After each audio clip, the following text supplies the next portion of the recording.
ул дөнья күләмендәге шәхес, дөнья күләмендәге бөек безнең төркише.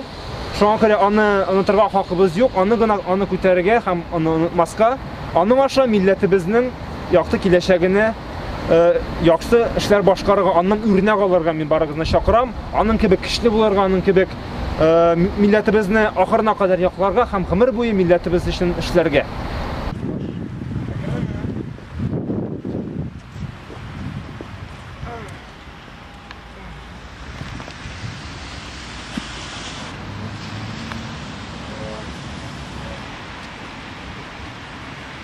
Bir minutlik тынлык белән искә алыйк.